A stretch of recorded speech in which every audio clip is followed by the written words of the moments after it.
Hay coches que nos enseñan que para mirar hacia el futuro, a veces lo mejor es echar un vistazo por el retrovisor. Este fue uno de ellos, un icono del siglo XX que renació para conquistar de nuevo el siglo XXI. Y esta historia la conoceremos aquí, en Revolución sobre Ruedas. Muy bien, pues vamos a repasar la increíble historia del Volkswagen New Beetle en 5 grandes capítulos. Empezaremos con su nacimiento, casi como un sueño en California. Luego veremos su primera generación, las ediciones especiales que eran una locura, su evolución en la segunda generación y, por supuesto, cómo acabó convirtiéndose en una estrella de la cultura pop. Venga, arrancamos. A ver, vamos a situarnos. Mediados de los 90, una época de optimismo, ¿verdad? El boom de Internet, la sensación de que todo era posible. Pero el mundo del motor era un poco gris. Todo eran diseños prácticos, sí, pero muy anónimos, sin alma. Había ganas de algo diferente, de un poco de nostalgia, y en Volkswagen tuvieron una idea que era cuanto menos radical. ¿Y si resucitamos a nuestra mayor leyenda? Ojo, porque para entender la bomba que fue esto, hay que fijarse en el salto en el tiempo. 56 años, medio siglo, casi nada, separaba al escarabajo original de este nuevo concepto. Así que claro, cuando Volkswagen presentó el Concept One en Detroit en el 94, la gente no vio una evolución, vio como un fantasma del pasado, un ovni de diseño aterrizando en un presente bastante soso. La reacción fue de shock, un shock absoluto. Y es que la magia estaba en los detalles, claro. Para empezar, el Concept One no nació en la fría Alemania, no. Nació en el soleado centro de diseño de Volkswagen en California, de la mano del gran J. Mace. Era una auténtica carta de amor al original. Las líneas curvas, ese arco del techo tan característico, el panel de instrumentos circular y, por supuesto, el legendario florero en el salpicadero. Un toque de optimismo puro.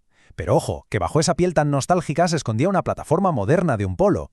La reacción fue tan positiva que en Volkswagen no tuvieron otra opción. Había que fabricarlo sí o sí. Y así fue como pasamos del concepto a la realidad. En 1997, el Volkswagen New Beetle empieza a salir de la línea de producción. Y un dato curioso, se fabricó en exclusiva en la planta de Puebla, en México, para todo el mundo. Y muy pronto iba a demostrar que era muchísimo más que una simple cara bonita y sonriente. Porque aquí estaba el truco. Por fuera parecía un viaje al pasado, pero su esqueleto era 100% del presente. Estaba construido sobre la robustísima plataforma A de Ford del grupo Volkswagen. Para que nos entendamos, es la misma que usaban superventas como el Golf de cuarta generación, el Audi A3 o el Seat León. Esto significaba que, al contrario que el escarabajo original, tenía el motor delante, refrigerado por agua y tracción delantera. Era, vamos, lo mejor de dos mundos, un diseño que te sacaba una sonrisa y una ingeniería moderna, fiable y segura. Y claro, el reconocimiento no tardó en llegar. En 1999, la prestigiosa revista Motor Trend lo nombró coche de importación del año. Pero casi más importante fue que consiguió unas notas altísimas en seguridad en las pruebas de choque de Estados Unidos. Esto demostró que ese diseño tan adorable y redondito no solo era bonito, sino que además protegía de maravilla. Tenía estilo, sí, pero también tenía sustancia. Si el New Beetle ya era la definición de un coche divertido, en 2003 Volkswagen decidió subir la apuesta. Llegó la versión Cabriolet, un descapotable que era un homenaje clarísimo al escarabajo clásico sin techo. Con esa capota de lona eléctrica que se plegaba de una forma tan suya sobre el maletero, se convirtió al instante en el coche perfecto para disfrutar del sol y de la vida. Vamos, que consolidó su imagen como un coche de puro disfrute, de alegría sobre ruedas. A medida que iban pasando los años, el New Beetle se convirtió en una especie de lienzo en blanco. Volkswagen le hizo un pequeño lavado de cara y, sobre todo, aquí es donde la cosa se pone divertida. Desató una oleada increíble de ediciones especiales. Lo convirtieron en un objeto de colección y en un icono todavía más grande. En 2006 le llegó una pequeña actualización para mantenerlo al día.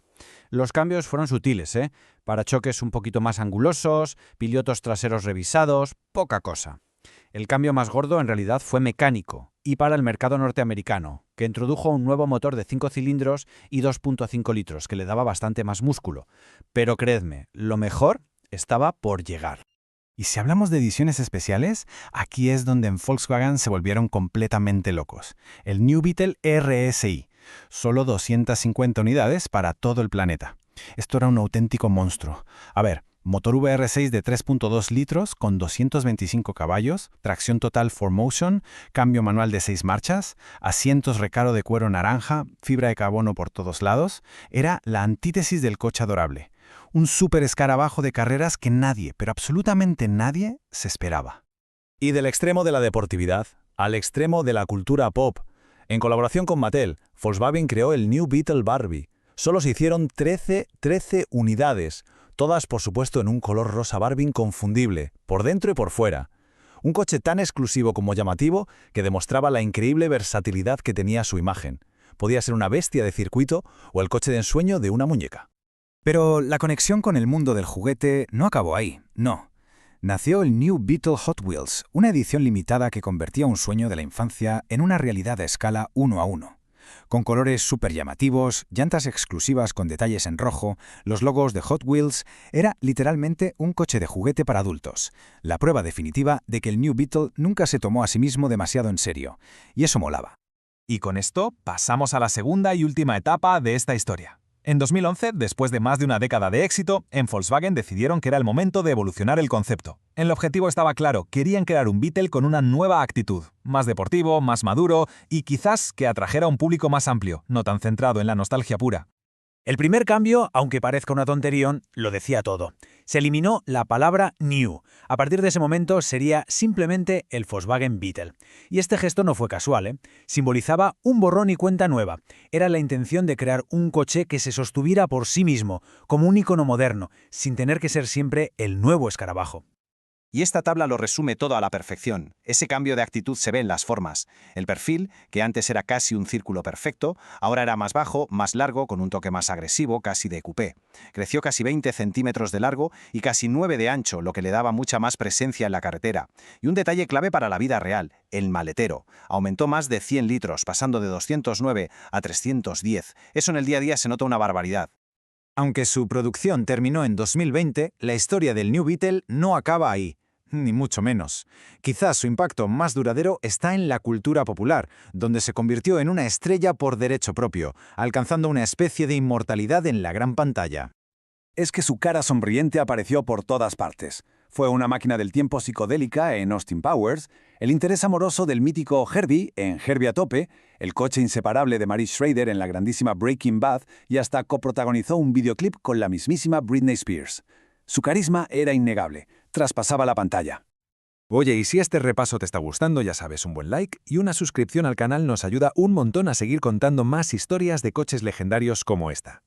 Creo que esta frase lo resume todo a la perfección. Era una sonrisa rodante, una dosis de optimismo sobre 4 ruedas en una época en que el diseño de coches era a menudo serio y olvidable. Es que captura la esencia de por qué este coche conectó de una forma tan emocional con tantísima gente. No era solo metal, era un estado de ánimo. Y todo esto nos deja con una pregunta final para reflexionar. ¿Fue el Volkswagen New Beetle el último Beetle con verdadera alma? Si alguien tuvo este modelo o conoce a alguien que lo tuvo, que nos cuente su experiencia en comentarios o que comparta este repaso.